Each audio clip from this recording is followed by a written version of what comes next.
Hello everyone. हमें question में दे रखा है two poles of equal height are standing opposite each other. दो पोल्स हैं इक्वल हाइट के, यानी ये मेरा खंबा, ये एक और खंबा, ये दोनों की हाइट सेम है।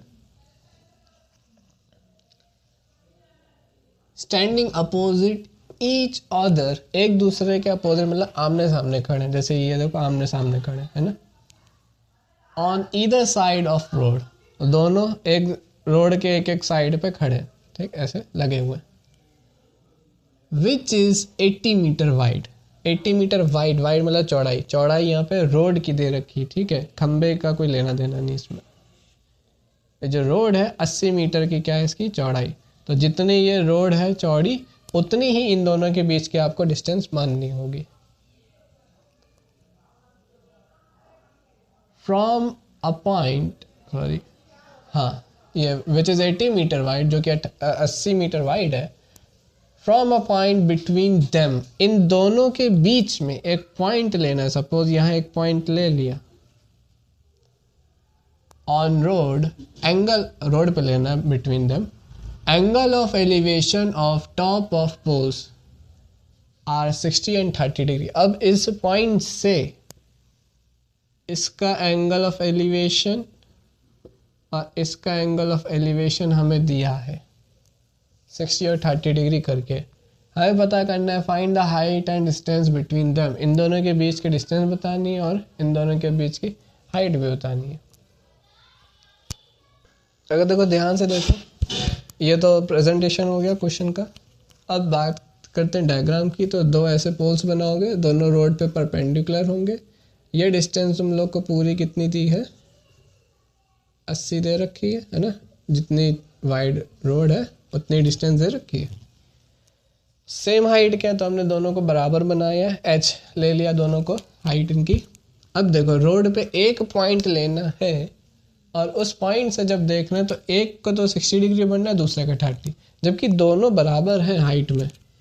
फिर भी ऐसा कैसे पॉसिबल है कि एक को देखे तो 60 डिग्री का एंगल ऑफ एलिवेशन बने और दूसरे को देखे तो कुछ और बने। कह रहा है कि ये 60 है, मान लो ये 60 ले रहे तो ये 30 ले रहे, ठीक। अब पॉइंट ये है कि जब दोनों की हाइट सेम है और हम लोग उन्हें यार ऐसे रोड बीच में देख रहे हैं, तो फिर दोनों के एंगल ऑफ एलिवेशन अलग अलग क्यों आ रहे हैं। उसका रीज़न ये है कि उसने ये नहीं बोला कि आप रोड के एकदम मिड में खड़े हो, उसने बस बोला कि आप इन दोनों खंभों के बीच में हो। तो जरूरी नहीं है कि आप मिड में हो, है ना। कहने का मतलब अगर आप रोड के एकदम सेंटर में खड़े हो जाओ तो फिर तो दोनों का एंगल ऑफ एलिवेशन बराबर रहेगा, यहाँ से यहाँ तक का बराबर रहेगा। पर लेकिन अगर आप थोड़ा सा क्या करो, भेदभाव कर लो, एक खंबे के पास खड़े हो जाओ और दूसरे से थोड़ा दूर हो जाओ, तब देखो यहाँ पे वो क्वेश्चन बनेगा जो ये बनाना चाहता है। उस तरह का ही डायग्राम बनेगा जो ये क्वेश्चन बनाना चाहता है। रोड के बीचों बीच नहीं खड़ा करना है, थोड़ा सा इस खंबे के पास आ जाओ। इससे देखो होगा क्या, और पता कैसे करेंगे कब। ध्यान से देखो, एक 60 डिग्री एक 30 डिग्री है। बिल्डिंग के पास जब आप जाओगे ना तब आपका एंगल ज़्यादा होता है, और जब आप बिल्डिंग से दूर जाते हो तो आपका एंगल क्या हो जाता है, कम हो जाता है। तो एक 60 एक 30 है, और ये बिल्डिंग अगर हम मान लें जैसे पोल है, तो यहाँ पे देखो ध्यान से, ये बिल्डिंग के पास है ना ये पॉइंट, तो यहाँ पे एंगल ज़्यादा होना चाहिए, और ये वाला पॉइंट इस वाले पोल से दूर है तो ये वाला एंगल कम होना चाहिए। हमारे पास तो दो ही ऑप्शन है, 60 और 30 के। तो एक को इसको देंगे 60 नाम, इसको देंगे 30 नाम, ठीक। जो बिल्डिंग के ज़्यादा पास होगा वो बड़ा एंगल बनाता है, और जो बिल्डिंग पोल या कुछ भी ऑब्जेक्ट, कोई भी ऑब्जेक्ट है, उससे दूर करोगे तो एंगल ऑफ एलिवेशन कम होता जाएगा। अब आप लोग चाहो तो पॉइंट यहाँ ले लेते, कोई दिक्कत नहीं, फिर इसका एंगल ऑफ एलिवेशन 60 होता है और इसका 30 होता है। वो बात की बात है, जैसे करना है वैसे करो, ठीक। अब बात करते हैं रोड की। एक बात सुनो ध्यान से, ये पूरी 80 है, पर लेकिन हमारे पास देखो यहाँ पे ध्यान से अलग अलग ट्राइंगल बने। एक ट्राइंगल ABC बन रहा है और एक ट्राइंगल PCR बन रहा है। PCR क्या होता है, एक ट्राइंगल ABC बन रहा है और एक PCR है ना। यहाँ पे अगर हम देखा जाए तो हमें हाइट निकालनी है और डिस्टेंस बतानी है, ये वाली। ये तो पूरी 80 दे रखी है, पर लेकिन इस ट्राइंगल में हम पूरी 80 तो ले नहीं सकते, है ना। पूरी 80 तो ये है, पर ट्राइंगल में तो इतनी सी है। तो उस समय क्या करोगे आप, या तो इसको x सेलेक्ट कर लो।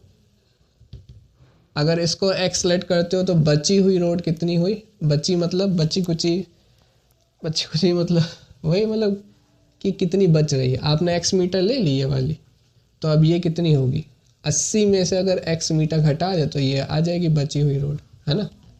हमने इसको x माना, तो जो बची हुई रोड कितनी होगी, पूरी में से हम क्या करें, पूरी में से इतनी वाली घटा दें, तो ये वाली घट गई तो ये बची, हमने वही लिख दिया।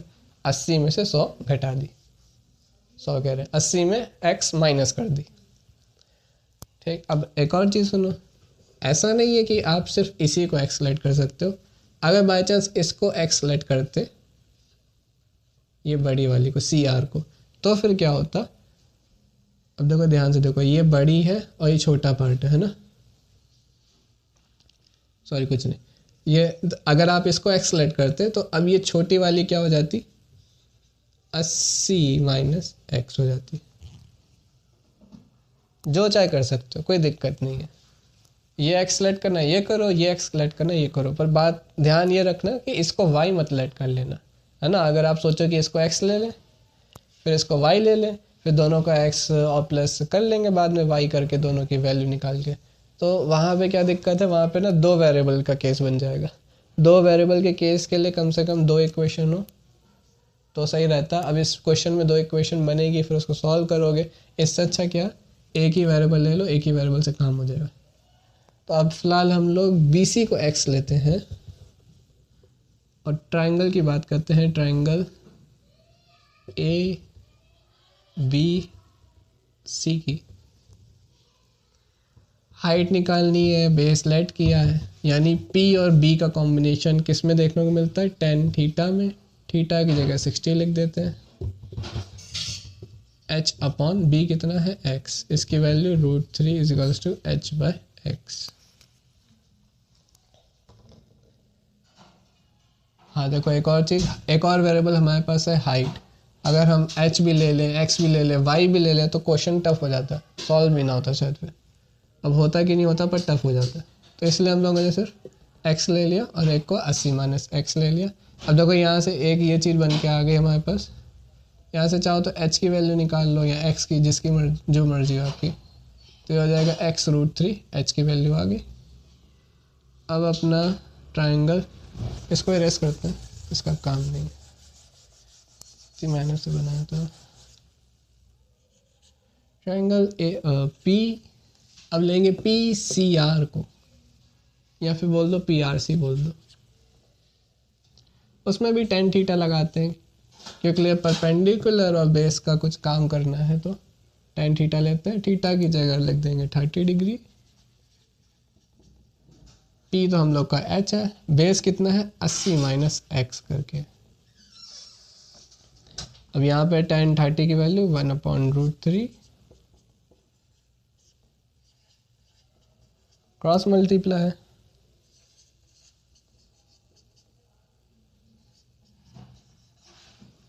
h की वैल्यू यहाँ से इसमें पुट कर दो बस, तो ये क्या हो जाएगा, √3, h की जगह क्या रख देंगे, x √3,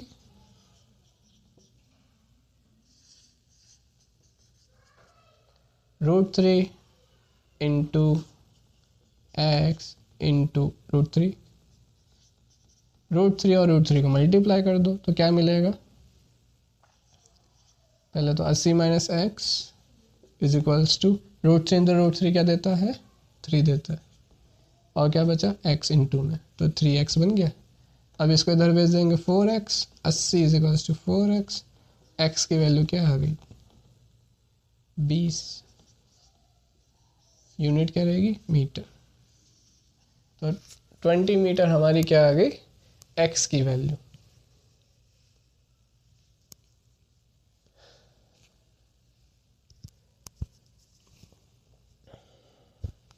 अस्सी मीटर के आगे हमारी एक्स की वैल्यू आ गई। अब हमें बाकी क्या निकालना है, अभी एक्स इसके बारे में बाद में बात करते हैं, पहले ज़रा हाइट निकालना है यहाँ से।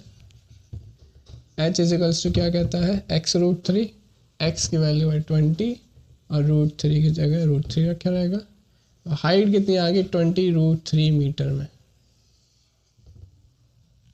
अब बाकी बोल रहा है find the distance between them. Distance वैसे दे रखी है कि वो 80 मीटर की दूरी पे है, पर लेकिन इस पॉइंट से शायद वो कहना चाहता है कि इस पॉइंट से बताओ। अगर इस पॉइंट से बात करें, फ्रॉम पॉइंट सी,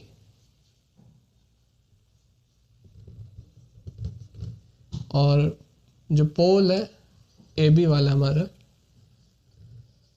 वो कितने डिस्टेंस पे, एक्स की वैल्यू क्या आई थी हमारी, कहाँ गई, ये रे 20 मीटर।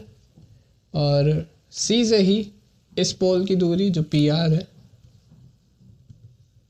उसकी कैसे कितनी आ गई, 80 माइनस एक्स यानी 80 माइनस 20 कर देंगे यानी कि 60 मीटर।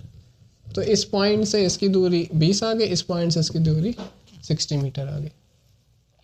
हो गया क्वेश्चन सॉल्व। अगर √3 की वैल्यू दे रखी है तो यहाँ पुट करनी पड़ेगी और हाइट निकालनी होगी। तो बहुत इजी है, बस 20 इंटू क्या 1.732 कर देंगे और इसको मल्टीप्लाई भी तो करेंगे। तो इसको मल्टीप्लाई करेंगे तो आएगा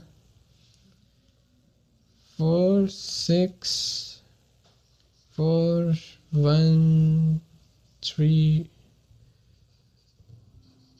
तो 34.64 मीटर आ जाएगा हमारा हाइट की वैल्यू। कुछ ऐसे ही सही आ रही होगी, हाँ मल्टीप्लाई सही है, सही, हाँ सही है। हाइट भी आ गया। और ये जो डिस्टेंस पूछा था हम लोग बता दें कि उन दोनों के बीच में क्या क्या डिस्टेंस है। वैसे दे तो रखी थी 80, और ये कुछ कह रहा था ना डिस्टेंस बिटवीन देम निकालो, तो ऐसे निकाल दी, बस सॉल्व हो गया, है ना। बस इस क्वेश्चन में एक नई बात समझ में आई कि जब बोले कि वो एक 60 डिग्री का एंगल बन रहा है और एक 30 का, वो भी सेम हाइट के टावर को पोल को देखने पे, तो पॉसिबिलिटी यही है कि हमारा पॉइंट मिड में नहीं होगा, या तो इस तरफ होगा या तो इस तरफ थोड़ा सा होगा। बस एंगल छोटे बड़े दिए होंगे, एंगल ऑफ एलिवेशन, तो समझ जाना ये बीच में नहीं है। कंडीशन हाइट सेम होनी चाहिए। पता चला एक बड़ी बिल्डिंग है एक छोटी है तो फिर ये चेंज नहीं करना। बस क्वेश्चन खत्म।